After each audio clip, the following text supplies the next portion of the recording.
as each section we go through, these become very subconscious, and I think we can say that because the first one was action-reaction. And boy, if that's not subconscious, I don't know what isn't. Stimulus-response was the next one. That was us having a consciousness. And us having a consciousness would be definitely subconscious. The next one was stimulus-individual response. And this was us knowing each other as individuals, and that would definitely be subconscious. The next one was knowing similarities and differences of each other, and that is most likely definitely subconscious. The next one was having reason and speaking, which would definitely be something we do subconsciously. And then the next one is law. And you know what? We do a lot of it subconsciously, but we have put a lot of conscious effort into law. As we ascend further, this probably means that law is going to be subconscious in our consciousness. This will take a few cycles, and with it going as fast as it is, we could be talking as early as even 2020, 2050, 2100 type area, where law could be very subconscious. The next one after that, which was the last one, was the ethics of having power. So at some point, power is then going to be subconscious, just like all of these cycles here. The ethics cycle that we're doing now, knowing right and wrong, is going to be subconscious as we get into new forms of consciousness. Now, if you look at the way we've been treating ourselves, I mean, we're giving each other drugs, we're giving each other cigarettes and alcohol at the age of 13 or 14, and do you really think that these tobacco and alcohol companies targeted these kids at that age? Because they know that they didn't know better at that age, and they would get them really addicted by the time they could figure out right and wrong, which of course is this cycle. So that was a reason why they tried to subconsciously, or let's just say in hypnosis of some form, through brainwashing, did they get them to do that? And it was the energy. It was supposed to happen. So what did you expect when the energy was like 63, 65, whatever percent fear it was? Did you expect that it was going to be glorified and lovely? No. It's the cycle that it was in at that time. Now, I've been often thinking, and I've been asked a couple times, how old can we get? I mean, sure, we could say 150, 180, 200, but seriously, how old can we get? And I'm going to bring two reference points up here. One, which is ancient history, Methuselah, excuse me if I pronounce it wrong, and I most likely did, but it's said on the internet, on Wikipedia, that he was born from 3317 BC to 2348 BC, which would be 969 years old. So, if he was that old, that was pretty old. It was definitely a godlike figure with a lot of positive energy in some form in a negative world. So, to me, that means we could live at least that long. So, in a positive world where we know more, where we don't feed people McDonald's, and we don't feed people cigarettes, and we don't feed people junk food, and we don't feed them bad government standards, we don't feed them negativity, well, when the positivity gets fed within these people, the age that these people are going to be living, which is us, and very soon, we're talking like 100, 200 years from now, is going to substantially go up. We're going to go a lot higher. We are talking, it's not going to take long.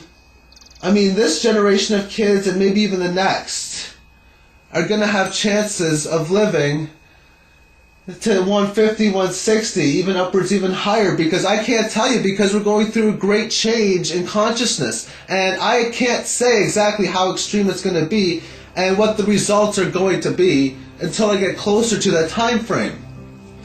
And in the book, Conversations with God, it says that we were designed for our bodies to live forever.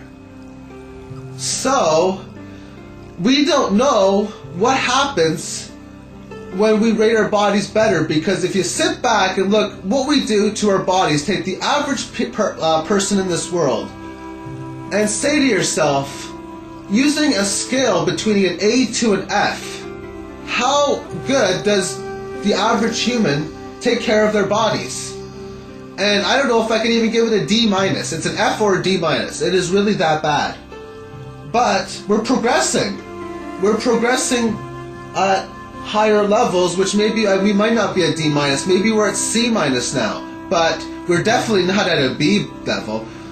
I mean, we're still killing each other, obviously, and treating each other with bad foods. And once we can fix these problems, and I'm confident they will be fixed, in the sense that I know that conscious energy is going to reign positive. So positive, loving things are going to happen.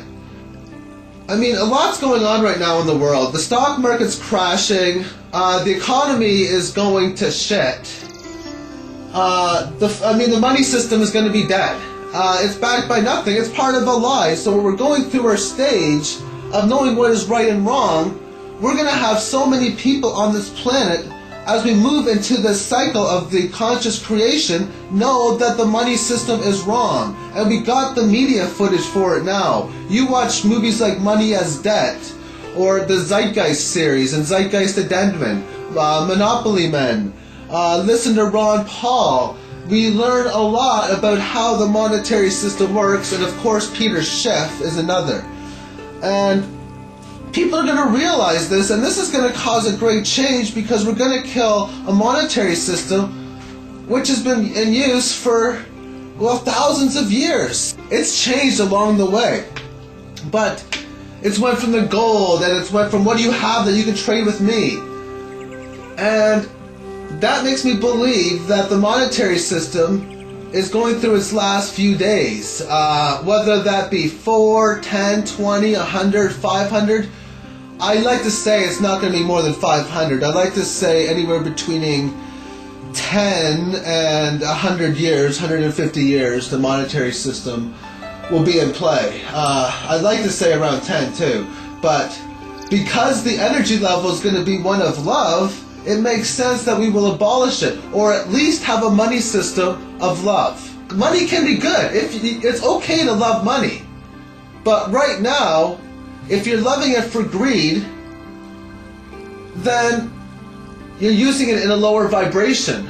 If you're loving it for the fact that you can use this as a resource to survive the upcoming, and some people are calling this a Great Depression coming, I like to call it a Great Awakening, but people are going to be in this Great Depression or awakening, and they're going to be able to use this money, and they're going to use this money to buy goods that they're going to need to survive.